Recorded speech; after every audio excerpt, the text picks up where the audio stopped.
Pourquoi cela? Parce que Jésus a fait une déclaration. Et cette déclaration mérite d'être considérée. Il a fait une déclaration lorsqu'il a rencontré cette femme, la Samaritaine, dans Jean chapitre 4, le verset 19. Et c'est une déclaration qu'il faut qu'on considère. Je vais en parler ce dimanche. Et ce sera peut-être le dernier message, certainement le dernier message de l'an 2020. Mais on en parlera dimanche prochain. La vraie adoration. L'adoration en esprit et en vérité.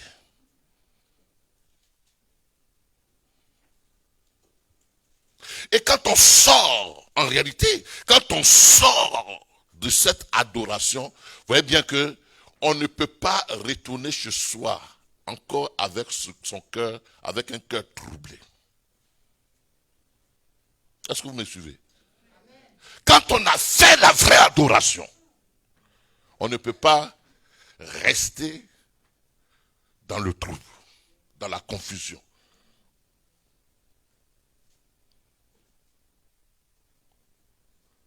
Il y a des gens qui viennent, par exemple, ou alors dans leur maison, ils prennent le temps de dire que je vais prier. Et quand ils sortent de la prière, leur visage est toujours le même. On parlera de Anne le dimanche prochain. Mais toutes les fois que Anne venait à la maison de Dieu, elle repartait chez elle en larmes. Ce n'était pas la vraie adoration. Parce que la vraie adoration, quand tu es allé voir quand tu es allé adorer, ou quand tu adores le véritable, c'est qu'il te donne en retour, en dépit de toute contingence, de toutes circonstances difficiles que tu traverses, c'est sa paix. Et tu retournes de son adoration avec un cœur rempli de paix et d'assurance. Et avec un visage rayonnant de joie. C'est en cela que tu vas voir si l'adoration que tu viens de faire, ou si toi-même tu es un vrai adorateur, ou c'est une bonne adoration, une vraie adoration que tu as adressée à Dieu. La vraie adoration, le retour de la vraie adoration, est mesuré par la paix dans notre âme. Or, la paix marche avec la joie. Or, la joie marche avec la clarté du visage. C'est des choses qui sont ensemble. Donc, tu ne peux pas dire que j'adore Dieu et puis sortir de l'adoration avec un cœur aigre, avec un cœur rempli d'angoisse, avec un cœur rempli de soucis. Donc, le vrai adorateur, quand il sort de la présence de Dieu, après l'adoration, il est en paix avec lui-même. Et comme il est en paix avec lui-même, il va être communicateur de paix. Il va être transmetteur de paix. Non, je veux que... Quand je me suis lavé quand j'ai reçu ce message, vers 3h30, je suis allé sous la douche. Et puis l'Esprit est en train de me parler. Il dit, écoute, regarde ton âge. Tu as prêché, tu avais 12 ans. Parce qu'à 12 ans, j'étais le responsable des enfants, enfin des adolescents, de l'église où j'étais. Et chaque année, il fallait qu'on fasse un culte pour les jeunes à l'église méthodiste. Et c'est moi qui prêchais. À partir de là, à partir de 12 ans, j'ai commencé à prêcher. Mais tu vois, depuis 12 ans, tu prêches. Ça va faire plus de 45 ans que tu prêches. Ok. Plus de 45 ans que tu prêches. Mais ne prêche pas comme un professionnel. Prêche en étant attentif à ma pensée que tu vas communiquer au peuple. Je ne prêche plus pour que tu sois content, mais pour que tu puisses cerner la pensée de Dieu pour toi aujourd'hui. On se comprend? Donc, le vrai adorateur, il sort de l'adoration avec un cœur rempli de paix. Tu ne peux pas avoir adoré le prince de paix et sortir de sa présence, de son contact, avec un cœur troublé. Donc le diagnostic que tu vas faire au sortir de ce culte, est-ce que tu as fait la bonne adoration? Et tu vas voir cela dans ton visage rayonnant de joie ou dans ton visage toujours aigre. Et si ton visage est toujours aigre, c'est que tu as fait une adoration qui n'est pas connue comme la vraie adoration. Parce que la vraie adoration, elle communique la paix de celui qu'on a adoré. Je prie que ce matin, tu parviennes à faire une vraie adoration. Et que tu sois un vrai adorateur. Donc Jésus rencontre cette Samaritaine qui était une femme fatiguée à cause de sa vie. Elle a eu 5 maris. Elle était toujours constamment en la recherche de la paix. Et lorsque elle va rencontrer Jésus-Christ, Jésus-Christ dit, tu vois, femme samaritaine, en dépit de ton adoration sur la montagne, tu n'as pas de paix. Tu n'as pas de paix. Alors, viens à moi, et puis tu vas voir que tu vas connaître la différence. Verset 19. Jean 4, verset 19. Ce n'est pas chose facile de transmettre la pensée du Seigneur, mais on y arrivera. Jean 4, verset 19.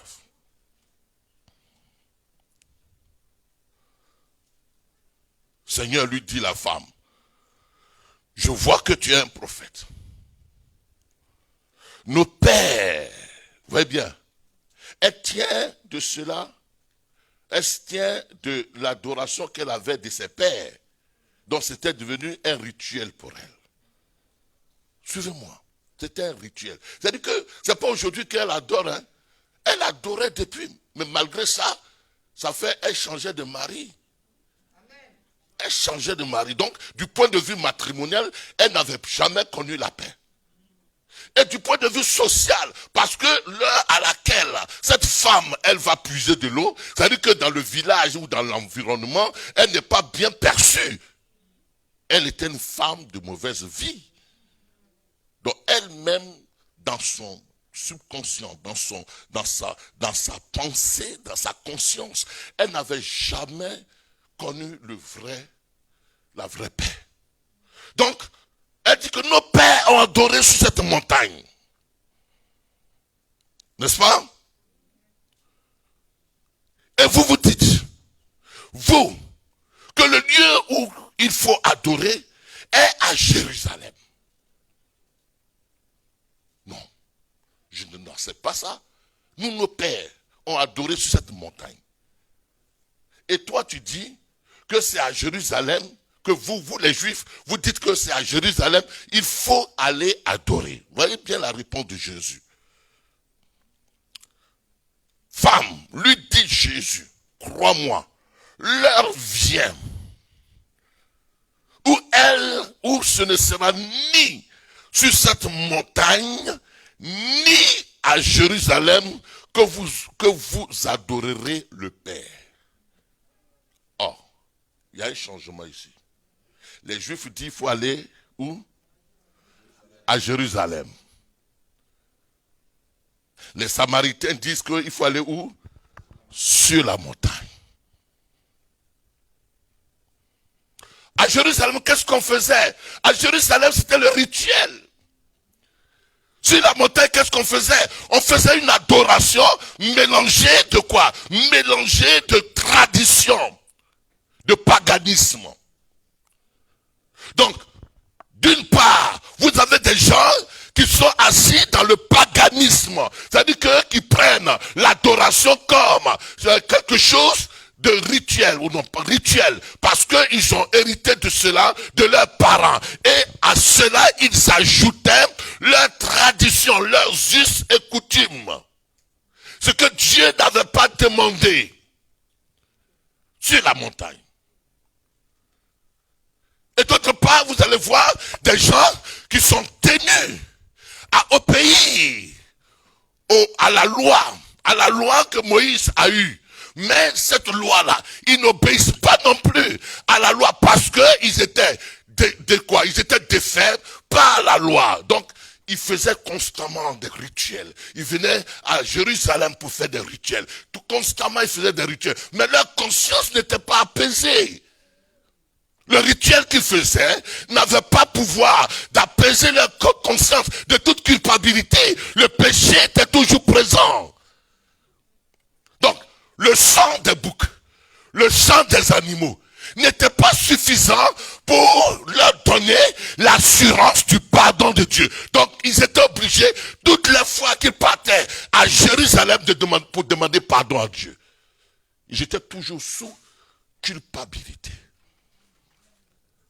Un adorateur qui est toujours culpabilisé, qui a toujours dans sa conscience la présence de son péché, il n'est pas adorateur. Un adorateur qui va devant celui qu'il adore pour lui dire quoi? Pour faire un mea culpa, pour dire que j'ai fait ceci, j'ai fait cela, pour confesser ses péchés, n'est pas adorateur. L'adoration n'est pas faite pour que tu ailles réveiller la mémoire du péché.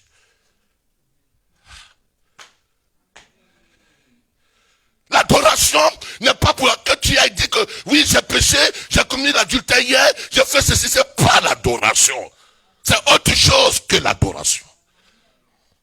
Donc sur la montagne, ils allaient pour faire quoi? Pour faire un mélange d'idolâtrie avec un mélange de quoi? De leur us et coutume. Et puis ils prenaient un peu de Dieu et puis ils couvaient cela pour dire que non, on a adoré Dieu. Mais Dieu n'était pas dedans. Alors, ceux qui allaient dans le temple à Jérusalem, le temple qui a été bâti par qui? D'abord par qui? Par Salomon, ensuite qui a été rebâti. Alors, ils partaient, mais ils étaient dans la tradition. Ils étaient dans le rituel. Ils tuaient les moutons, ils tuaient les boucs, ils tuaient les agneaux. Ils prenaient le sang de ces agneaux ou de ces boucs et ils aspergeaient le sang de ces agneaux. Mais la conscience du péché n'était pas effacée. Donc, ils étaient toujours sous culpabilité. Ce n'était pas non plus de vrais adorateurs. Est-ce que vous me suivez? Un vrai adorateur, il n'est pas sous culpabilité, sous condamnation. Il n'est pas en train de se juger lui-même. Il est libre du péché. Il est justifié. Il sait qu'en entrant dans la présence de Dieu, il est non coupable devant Dieu. Et il ne s'appuie pas sur ses œuvres. Il s'appuie sur quelque chose d'autre que nous verrons. Sa conscience est lavée du péché. C'est pourquoi dimanche, on ne vient pas pour rappeler le péché des uns et des autres. Pour dire que non, tu as commis un impudicité samedi. Et puis des gens sont assis dans l'église dimanche. Certains même ne viennent pas parce qu'ils se disent que j'ai pas bien marché, j'ai pas bien vécu toute la semaine, donc je ne viens pas. Non. La vraie adoration ne consiste pas à réveiller ton passé, à mettre en évidence ta culpabilité. Et donc Jésus dit, ce ne sera ni à Jérusalem, ni sur cette montagne.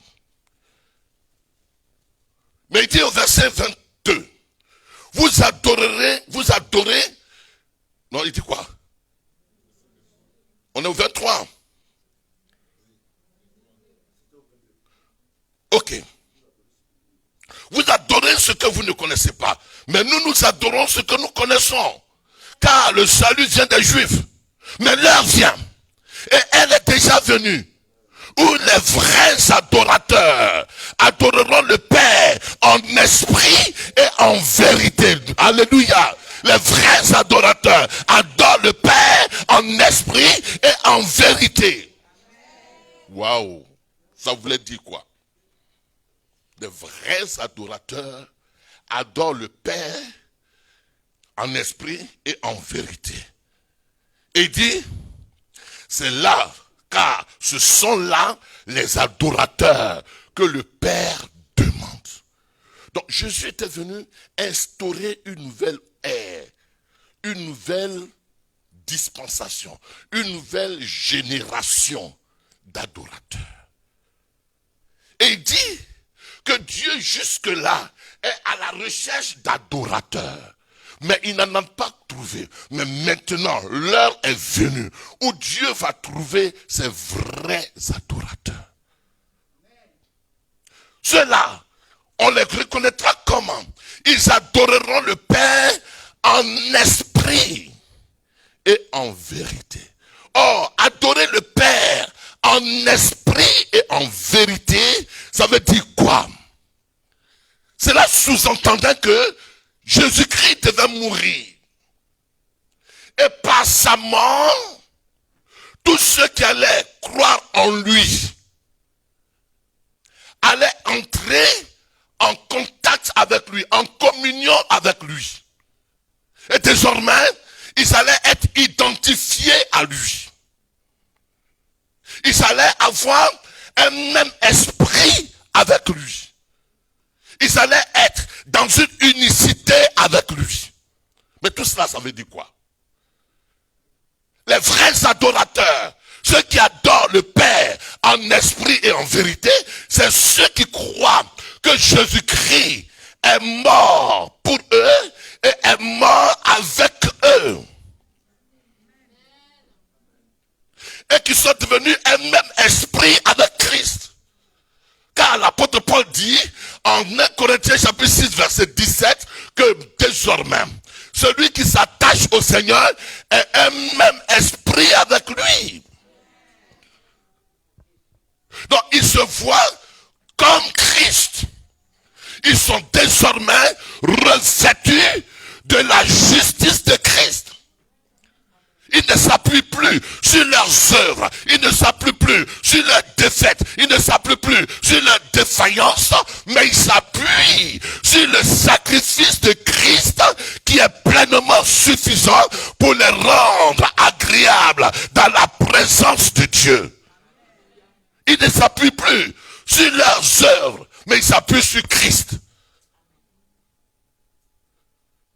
Sur la conformité de leur vie à la vie de Christ.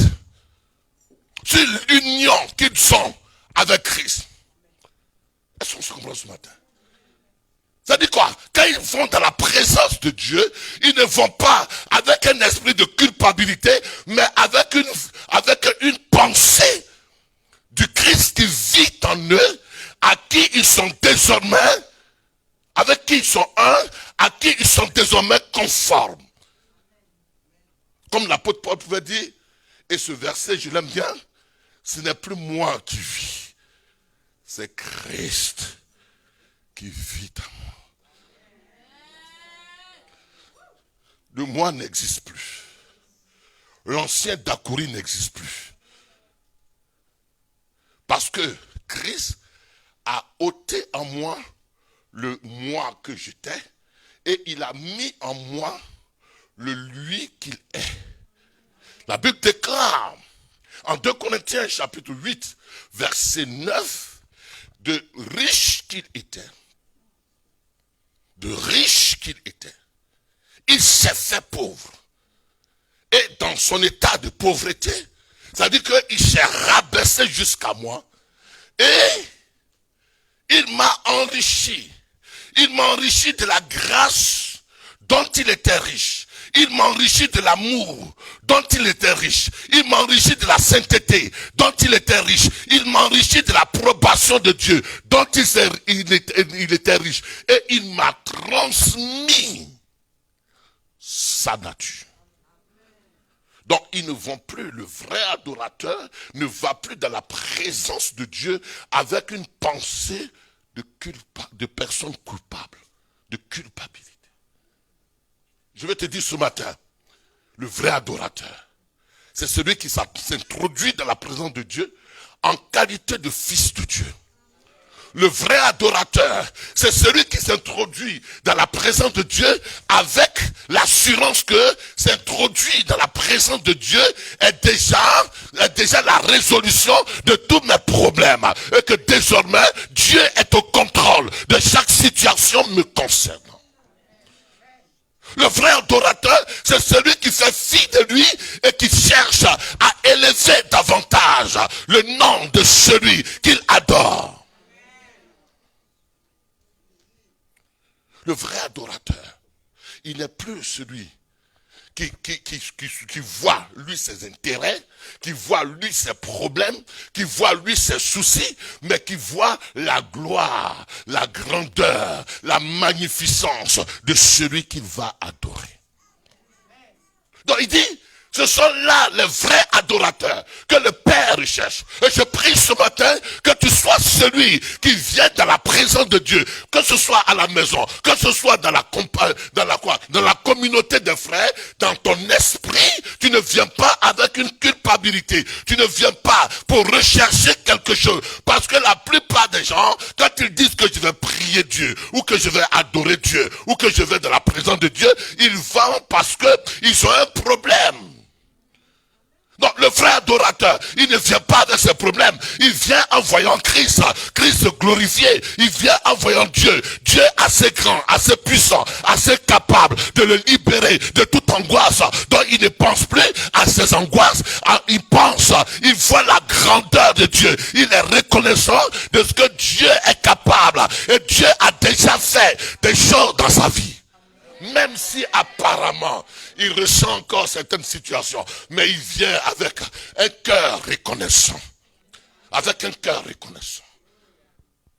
Il ne vient pas avec des fardeaux. Oh, je suis trop fatigué. Dieu pardonne-moi, non. Il vient avec un cœur, avec une gratitude. C'est pourquoi Paul dit que la paix de Christ à laquelle vous avez été appelés règne dans vos cœurs et soyez quoi? Reconnaissants. Le vrai adorateur, il rentre dans la présence de Dieu avec un cœur reconnaissant. Avec une pensée qui voit l'œuvre que Christ a faite, qui est suffisante pour lui. Il ne se voit plus pécheur, mais il se voit justifié, il se voit glorifié, il se voit élevé, il se voit distingué par son identification avec Christ. Il se voit tel que Christ est.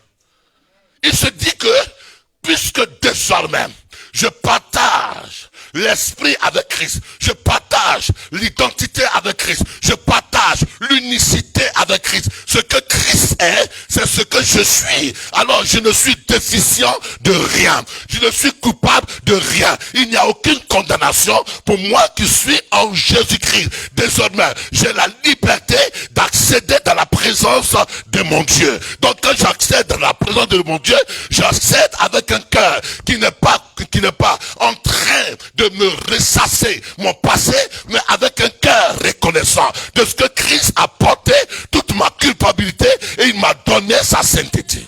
Il m'a justifié.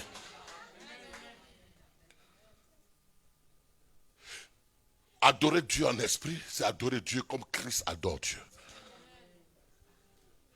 Sans avoir la rancœur dans son cœur.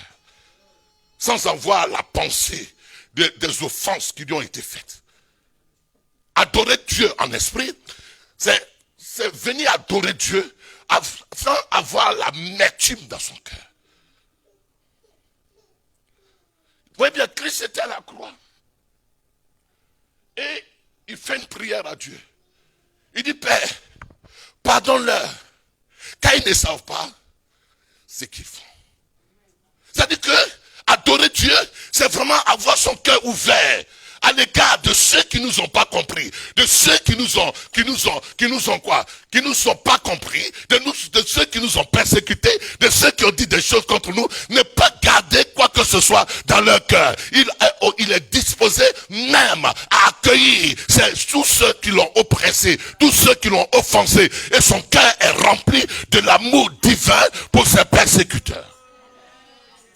Mais le faux adorateur, il dit, attends, j'ai fini ma prière d'abord. C'était au jour de Ramadan à l'école. Un de mes étudiants, j'ai 15 minutes pour finir. Un de mes étudiants, il était en train de prier, mais c'est le plus bandit de la classe. Et il était en train de faire sa prière. Et ses autres amis de la classe ont commencé à se moquer de lui. Parce qu'on le reconnaît comme le troubleur de la classe. Et là, il est en train de prier. Et puis il prie comme ça. Quand il a fini de prier, il a plié sa natte. Il s'en est pris aux autres. Et toi, tu disais quoi? Palabre là. C'est un faux adorateur. Le faux adorateur, il tient ses ennemis captifs dans son cœur. Alors, voyons un peu, au travers de la Bible, quels sont ceux qui ont été des adorateurs. Oui, bien. Je vais vous citer quelques-uns. Nous avons l'exemple de qui? L'exemple de Caïn et de son frère Abel. Dans Genèse chapitre 4, les versets 4 à 5, il est dit ceci. Dans Genèse chapitre 4, les versets 4 à 5, voici ce qui est écrit. Je le lis rapidement.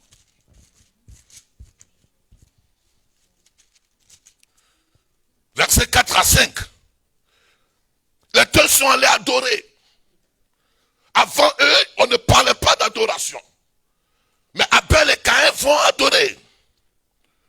Mais, au verset 4, et Abel de son côté en fit une des premiers-nés, une offrande de ses premiers-nés, de son troupeau, et c'est ça, de son troupeau et leur graisse. C'est le verset 5 qui m'intéresse. La Bible déclare que l'Éternel porta un regard favorable. Sur qui? Sur Abel. Et ensuite sur son offrande. Suivez-moi, je vais aller un peu plus loin. Suivez-moi. Après, on nous dit que l'Éternel porta son regard sur qui? Sur Caïn. Il ne porta pas un regard favorable sur Caïn, au verset 5, mais il ne porta pas un regard favorable sur Caïn et sur son offrande.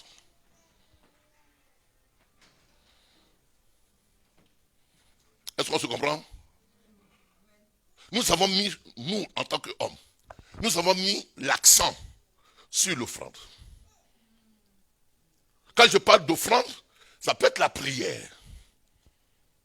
Quand je parle d'offrande, ça peut être l'argent. Quand je parle d'offrande, ça peut être ce avec quoi nous allons adorer. Mais la Bible dit que les premiers adorateurs, quand ils se sont présentés devant Dieu, Dieu porta son regard favorable sur qui?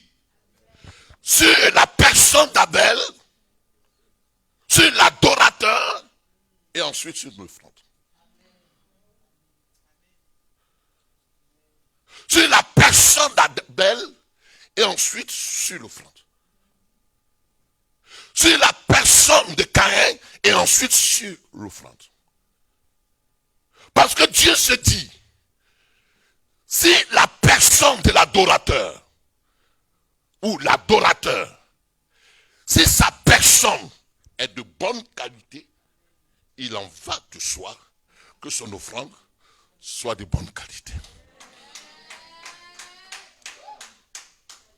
Or, qu'est-ce que nous avons fait? Nous avons regardé à l'offrande. Et nous avons été, nous, en tant qu'humains, satisfaits par l'offrande de l'adorateur. Or, Dieu fait le contraire. Dieu voit la disposition du cœur de l'adorateur. Et ensuite, il porte le regard sur l'offrande. Pourquoi?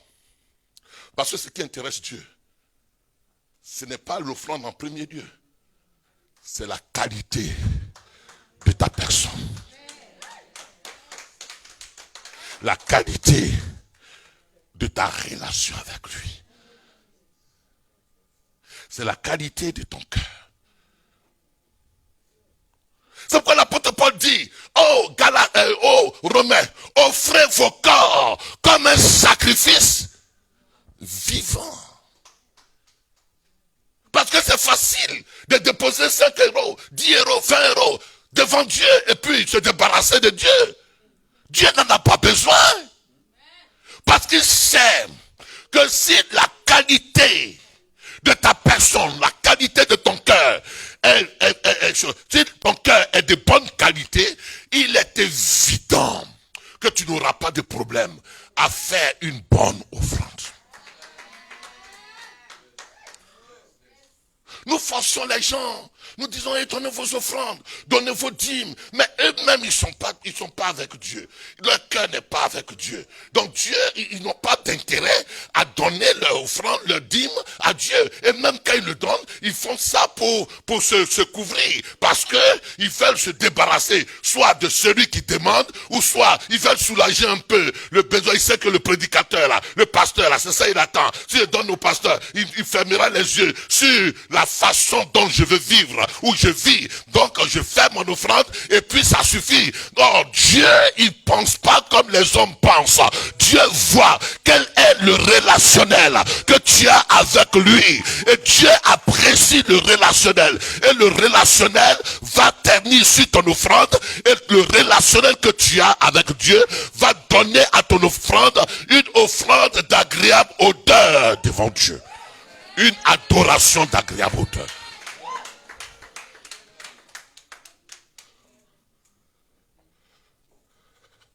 Quel type ou quel genre d'adorateur Dieu? Parce que Dieu n'en a pas besoin. On peut vociférer. On peut parler en langue. On peut bien chanter, on peut bien prêcher. On peut bien faire tout ce que... Parce que des gens il y en a qui sont talentueux. Ils parlent bien, ils savent bien parler. Il y en a qui savent bien chanter. Il y en a qui savent bien danser. Ils savent bien faire des choses. Ils sont talentueux. Mais Dieu ne regarde pas cela. Il regarde premièrement sur la qualité de la relation. De la relation. Pourquoi Dieu fait ça? Parce que Dieu veut nous gagner d'abord. La préoccupation de Dieu, à lui appartient l'or et l'argent. Donc, il veut constituer son église avec des gens qui lui appartiennent. Il m'a dévancé pour le dire ce matin. Et des gens qui sont conscients qu'ils appartiennent à Dieu. Le plus difficile, c'est de pouvoir appartenir à Dieu. Parce que Dieu sait que s'il a gagné ton cœur, et qu'il gouverne tes pensées, et que tu lui appartiens, alors le reste, il n'y aura plus de difficultés que tu puisses le donner. Mais si tu éprouves encore des difficultés à donner ce qui appartient à Dieu, c'est que toi-même, tu n'as pas d'abord appartenu à Dieu. Donc nous, on se bat. On dit, il faut donner. Dieu s'en moque. Dieu s'en fout de ça. Dieu veut que toi-même tu sois à lui. Et quand tu seras à lui, il sera facile que tu puisses donner des offrandes. Tu puisses donner une adoration de qualité qui puisse être devant lui un parfum d'agréable odeur. Donc si jusque-là, le pasteur et l'église sont en train de quoi? De strangle, de se battre, de faire la courbette. Non, arrêtons de faire la courbette. Ils n'appartiennent pas à Dieu. Donc ils ne voient pas l'intérêt de donner ce qu'ils appellent maman, ce qui fait leur force, ce qui fait leur gloire. Ils ne peuvent pas apporter ce qui fait leur honneur, ce qui fait leur force, parce que c'est pas la priorité. Jésus a dit, cherchez premièrement le royaume de Dieu et sa justice et toutes choses. Donc le royaume de Dieu n'est pas leur priorité. Donc Dieu n'est pas leur priorité. Donc leur argent ne peut pas être une priorité pour Dieu.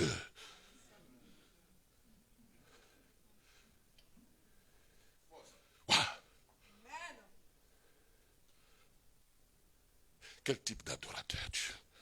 De vrais adorateurs. Regardez un peu la vie des Macédoniens. La Bible déclare que les Macédoniens, dans 2 Corinthiens chapitre 8, ça je crois. Dans 2 Corinthiens chapitre 8, Tu vois, j'ai détourné. L'Esprit de Dieu est en train de me pousser vers à ce que... Hein, 2 Corinthiens chapitre 8.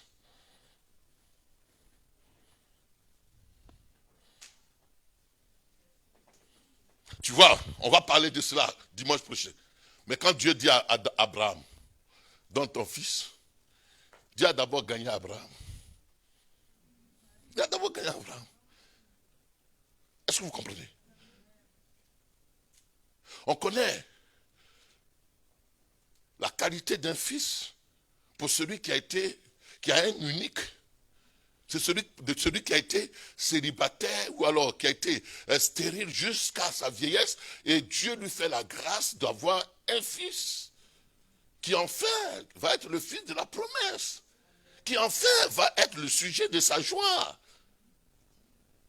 Un fils, ton fils. Tu ne peux pas le donner à Dieu, tu ne peux pas le sacrifier comme ça. Mais Dieu prend le temps de gagner Abraham. Il sait que si j'ai gagné Abraham, il lui sera facile de donner son fils. Les amis, en tant que pasteur, je suis dans la pensée de Dieu. Mon intérêt n'est pas ton offrande. Mon intérêt premier, c'est toi. Dans le relationnel avec Dieu. C'est toi. Est-ce que tu appartiens à Dieu? C'est toi. Est-ce que tu es une offrande en personne de qualité devant Dieu? Mais Jésus dit, les vrais adorateurs, c'est-à-dire que tous ceux qui seront à Christ, ils seront désormais, qui l'auront expérimenté Christ, qui l'auront expérimenté par révélation, pas par tradition de Samaritain, pas par sa tradition du judaïsme. C'est pourquoi il dit que ce ne sera ni sur cette montagne. Sur cette montagne, c'est la tradition. Dans ce temple, à Jérusalem, c'est pas tradition. Donc, les deux sont des religieux. Donc, Jésus parlait de ceux qui allaient l'expérimenter par révélation. Parce qu'on ne peut pas marcher dans le spirituel si on n'a pas reçu la révélation. Parfois vous me dites, non, papa n'est pas, il n'est pas dur. Mais non, c'est pas un camp de quoi? Un camp de maso, c'est pas un camp de quoi? Un camp militaire, c'est le Saint-Esprit. Quand le Saint-Esprit vient, la première opération qu'il vient, c'est l'opération du cœur. Il donne un cœur nouveau. Un cœur qui est capable de comprendre les choses de Dieu. Et d'être sensible aux choses de Dieu. Aussi longtemps que le cœur n'est pas sensible sur les choses de Dieu, tu vas frapper le corps. C'est comme au quartier chez nous, quand on était en Afrique. Qu'est-ce qu'ils ont fait? Ils ont attrapé une sorcière dans le quartier. Et on dit que c'était la sorcière, mais la façon dont ils l'ont maltraitée. Ils l'ont maltraitée jusqu'à... C'est la police qui est venue arracher la pauvre femme dans les mains de ces gourous. De ces bourreaux. Alors, qu'est-ce qui s'est passé? Quelques mois après, elle a tué encore un autre fils. Il dit, ce n'est pas les chicottes qui vont changer. Ce n'est pas l'emprisonnement qui va changer. C'est un esprit nouveau en elle qui va changer la donne.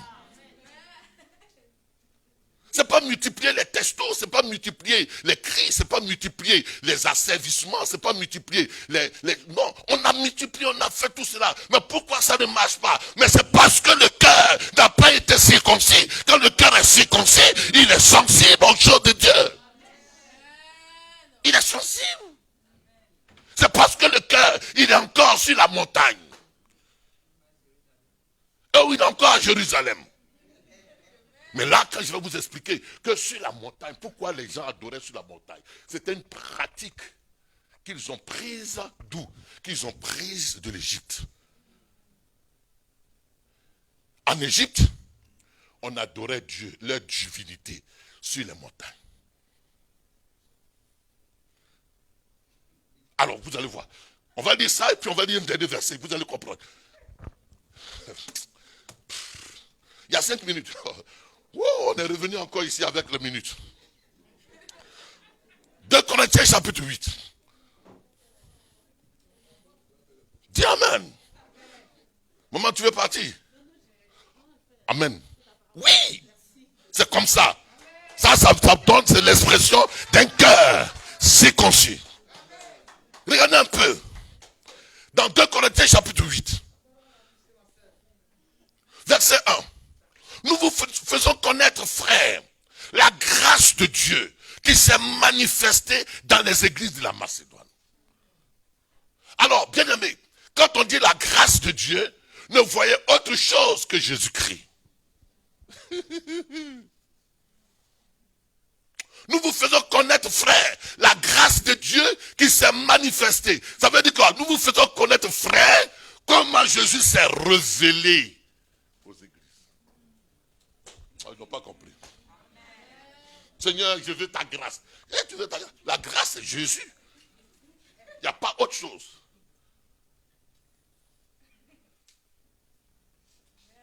Parce qu'il y a la grâce et la faveur. La grâce, c'est Jésus qui s'est offert. La faveur, c'est l'opération de l'œuvre de la foi en Jésus dans notre cœur. Donc, la grâce de Dieu a été manifestée. Donc Jésus leur a été révélé. L'église de la Macédoine a connu cette révélation. C'est-à-dire qu'ils ne voient plus Jésus de façon intellectuelle, de façon traditionnelle, de façon rituelle, mais de façon révélée. Les amis, c'est 2 choses différentes. On peut être avec quelqu'un sans le connaître. L'apôtre Paul même le dit, il dit que si nous avons connu Christ, nous ne le connaissons plus de cette manière. On ne connaît plus Christ de la même manière. Parce que la façon d'avoir connu Jésus, quand il était à Nazareth, physiquement, maintenant, la manière a changé. On ne connaît plus Jésus de façon historique. Il y en a qui le connaissent encore de façon historique. Ils disent que le 24, il va naître dans une crèche et puis on va fêter Noël. Ça, c'est connaître Jésus de façon historique. Mais nous le connaissons de façon révélée. Quand il plut à celui qui s'était révélé à moi, il m'a séparé du sein de ma mère. Donc il y a eu séparation. Il dit, ce n'est pas la chair et le sang qui t'ont révélé cela. Donc cette affaire de Christ-là, c'est une question de révélation. Ce n'est pas une question de tradition. C'est pourquoi vous verrez que les enfants des pasteurs ne sont pas dans cette affaire. Beaucoup d'enfants des pasteurs. Beaucoup de personnes qui ont marché avec des pasteurs, qui sont même copains avec les pasteurs, et qui prennent le pasteur pour leur papy. Ils ne comprennent pas cette affaire, parce qu'ils le voient comme un humain. C'est une question de révélation. Dis Amen. Tu ne peux pas t'engager dans cette affaire spirituelle si l'Esprit de Dieu ne s'est pas révélé à toi.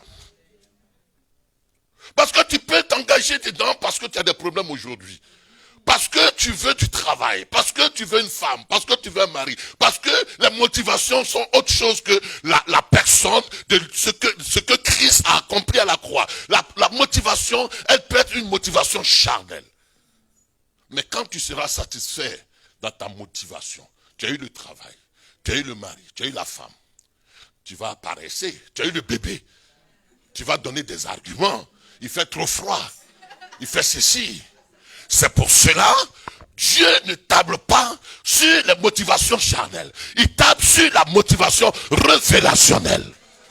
Or, celui qui a la révélation, il peut comprendre les intérêts de Dieu. Il peut comprendre le cœur de Dieu. Il peut comprendre la pensée de Dieu. Il peut marcher dans la pensée de Dieu. Il peut marcher en se voyant dans une perspective qui est différente de la perspective de celui qui est dans la motivation charnelle. Il peut se voir en tant que Christ et il peut voir l'œuvre de Dieu dans une perspective spirituelle. Là, on est en train de parler on veut une salle. Mais celui qui a la révélation, il est touché, il est concerné en premier plan. Il ne peut pas prendre son argent, aller acheter ce qui lui convient et puis n'est pas satisfaire au cœur de Dieu. Est-ce qu'on se comprend? C'est ça la religion et être en Christ. Il dit la grâce de Dieu. Je vais terminer, j'ai 5 minutes. Je termine. Je suis en train de terminer. Ouais bien, vous m'avez fait. Vous avez fait, je n'ai même pas touché ce que je voulais prêcher bien. Il dit la grâce de Dieu. Il dit quoi? A été manifestée. Ça veut dire que Jésus a été révélé. Aux églises d'où? Aux églises de la maison. Je vous donne un témoignage. Quand on était en Afrique, on était sous le ministère du prophète Kakou Sévérin. 31 décembre, on faisait des veillées, des grandes veillées. Et puis à la fin, il demandait à des gens de venir pour qu'ils puissent prier pour eux. Et donc il appelait les pasteurs qui étaient présents. Donc on faisait des rangs. Il y a le pasteur Tant, je ne veux pas dire le nom, le pasteur Tant, j'étais là, et puis lui il était là. On était souvent 3 pasteurs, 4 pasteurs. Mais mon rang était petit. le rang de notre pasteur était petit. Et tous ceux-là, le rang de Kakou quittait ici jusqu'à la Tour Eiffel. On restait là jusqu'à 7 h du matin. Parce que quoi? Ils disent que c'est lui qui est loin. Ils sont à la recherche du spectaculaire, du miracle. Non, ils n'ont rien compris. Quand il est mort, ceux qui étaient à la recherche du spectaculaire ont tous déserté l'église. Parce que les regards étaient sur l'homme et non sur Christ. Qui prêche aujourd'hui? C'est pasteur Dakouri. Ah, je ne suis pas intéressé. Bon, c'est Alain, je ne suis pas intéressé. Je veux ça. Non. Les pensées sont sur l'homme et non sur Christ. Donc, cette affaire de christianisme, c'est une question de révélation. De qui on est, une perception de soi-même. Et une perception de celui qui nous a sauvés. Je termine. Alors dans leur profonde, qu'est-ce qui s'est passé? Il dit à travers la grande épreuve de leurs afflictions. Ils ont des afflictions. Et leur joie débordante. Et leur pauvreté profonde. Ça veut dire qu'il y a des contradictions. Oh, aidez-moi, s'il vous plaît, je vais terminer. Ils ont une profonde pauvreté. Et ils passent par des épreuves terribles. Donc, pauvreté et puis quelqu'un qui est éprouvé, c'est encore grave. Et cependant, la Bible dit que leur joie est comment? Débordante. Parce que leur joie ne dépend pas des événements extérieurs. Leur joie est d'une source spirituelle et elle est intérieure. C'est de l'intérieur que vient leur joie. C'est parce que quoi? Christ est dans leur cœur et Christ communique à leur cœur la joie. Leur joie ne dépend pas de leur avoir en banque. Leur joie ne dépend pas de tout ce qui se passe autour d'eux. Leur joie, elle est intériorisée parce que l'Esprit de Christ qui communique la joie est en eux. Est-ce que vous comprenez? Alors leur pauvreté profonde. Alors qu'est-ce qu'ils ont fait dans leur pauvreté? Est-ce qu'ils ont trouvé des excuses? Non. Et leur joie débordante, leur pauvreté profonde, ont produit avec abondance de riches libéralités de leur part. De riches libéralités de leur part. Ils ont, je l'atteste, donné volontairement selon leurs moyens, ce qu'ils pouvaient avoir. C'est-à-dire que ils ont donné volontairement selon leurs moyens. On ne te demande pas de donner 1000. Moi, je peux donner 1000. Mais toi, si tu peux donner 2. Donne 2. Si tu peux donner 2, donne 2. La dîme, ce n'est pas un raisonnement. C'est une question de ce que je peux avoir. La libéralité, c'est ce que je peux avoir. Si un pasteur te dit qu'il veut donner 1000 euros, donner 1000 euros. Si je ne peux pas avoir 1000 euros, je ne donne pas 1000 euros. Parce que je ne suis pas, mon compte n'est pas fourni de 1000 euros. Mais quand même, est-ce que j'ai la sédic? Oui, j'ai la sédic. Est-ce que j'ai quoi encore? RSA? Oui, j'ai RSA. Est-ce que je suis payé à combien? Je suis payé à 700 euros. Ok.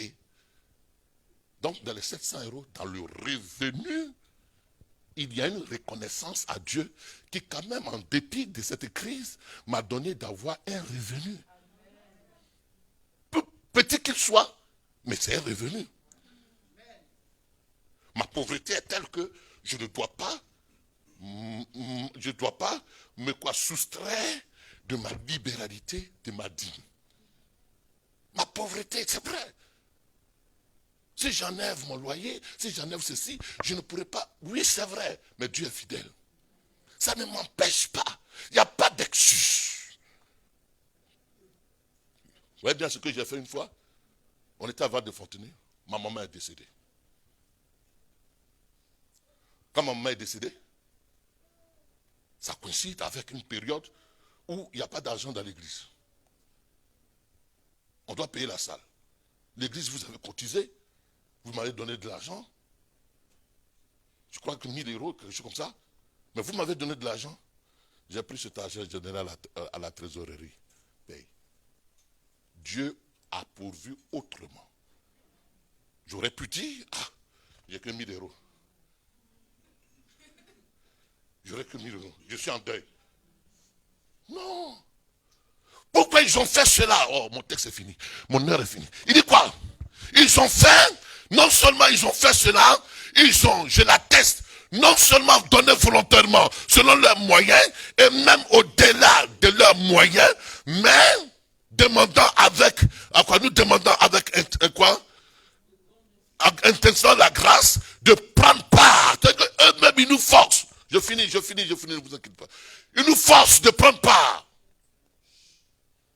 à l'assistance destinée aux saints.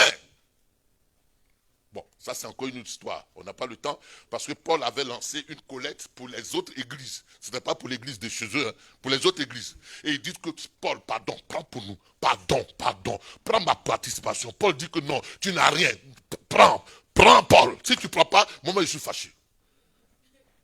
Alors, non seulement, verset 5, non seulement ils ont contribué comme nous l'espérions, mais ils ont d'abord donné eux-mêmes au Seigneur. Le vrai adorateur, lui-même au Seigneur. Je vais m'arrêter là, pour ne pas être désagréable. Si tu n'es pas au Seigneur, les intérêts du Seigneur ne pèseront pas dans ton cœur. Les intérêts du frère ne pèseront pas dans le cœur. Parce que le frère est membre du corps du Seigneur. Le Seigneur, c'est une tête. Jésus, c'est une tête. Et il a plusieurs membres. La sœur qui est là, qui n'a pas sa carte orange, ou qui n'a pas les moyens, c'est le corps du Seigneur. Et celui qui prend soin du corps du Seigneur a pris soin de la tête. Bien-aimé, est-ce que tu es un vrai adorateur? Aujourd'hui, c'était pour introduire. Je prie que dimanche prochain, nous soyons là, pour que nous puissions porter plus loin.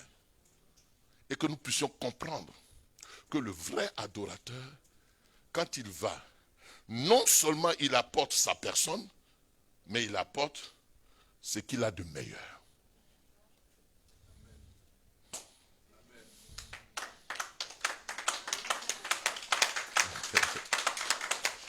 Non seulement, si j'ai une nouvelle copine ou une nouvelle fiancée, non seulement j'ai envie de la voir, mais j'ai envie de lui donner des fleurs.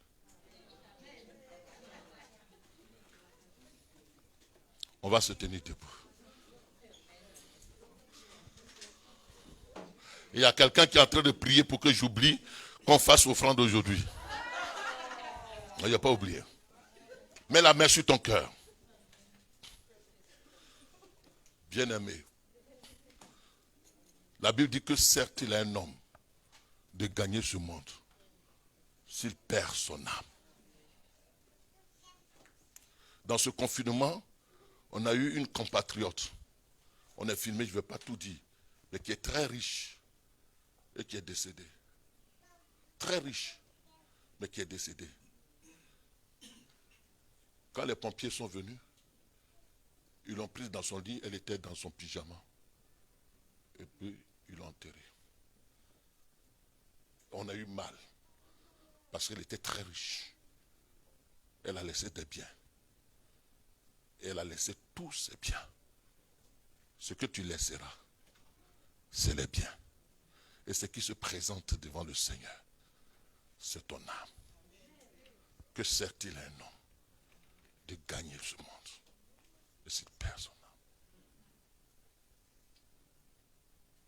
Le vrai adorateur, c'est celui qui apporte sa personne au Seigneur, qui apporte sa langue au Seigneur, qui apporte ses yeux au Seigneur, qui apporte ses oreilles au Seigneur. Mets la main sur ton cœur. Et pendant que ta main est sur ton cœur, je suis en train de sentir le battement de ton cœur. Et ton cœur bat du désir de laisser Christ entrer dans ce cœur. De laisser Christ gouverner ce cœur. Et ton cœur dit, arrête de te battre. Quand Christ sera au gouvernement de ton cœur, il combattra pour toi. Il gérera tout ce qui te concerne. Donne-lui le temps de gouverner ton cœur et de gouverner même tes pensées. Ne combats pas. Ne parlemente pas, ne raisonne pas. Donne-lui même de gouverner tes finances.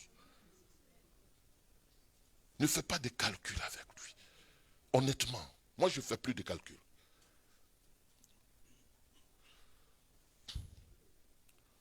Ce que l'ancien ne vous a pas dit. Vous n'étiez pas là. La salle de Val de Fontaine, comment on appelle?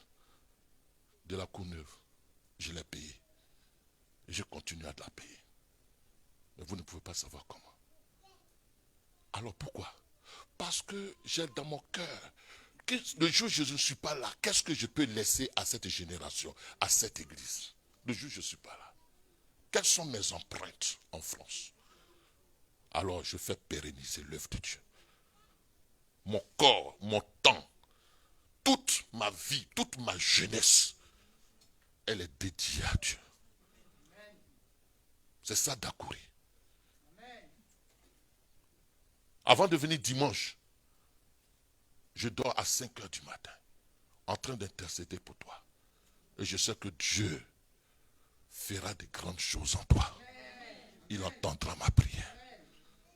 Même si tu ne te convertis pas aujourd'hui, le jour où je ne serai pas là, c'est toi qui prêcheras. Parce que je sais que je n'aurai pas prêché en vain. La semence que je mets en toi, je ne m'attends pas à aujourd'hui, je ne m'attends pas à demain, mais je sais que tôt ou tard, elle aura son effet en toi. Seigneur, merci pour ce peuple. Je prie qu'il soit un peuple à qui tu te révèles. Je prie qu'il soit un peuple dont l'intelligence est renouvelée par ton esprit. Je sais qu'ils ont des fardeaux, ils ont des problèmes. Mais Seigneur, qui sont ces fardeaux? Que sont ces fardeaux par rapport à la puissance de ta grâce, la puissance de ton intervention? Alors Seigneur, nous voulons lever les regards vers toi et laisser les fardeaux aux fardeaux et permettre à ton esprit de prendre le contrôle de nos vies et alors il prendra le contrôle des fardeaux. Seigneur, merci. Permets à nos visages de sortir de ce lieu rayonnant de gloire, rayonnant d'assurance et d'espérance dans le nom de Jésus-Christ. Amen. Amen.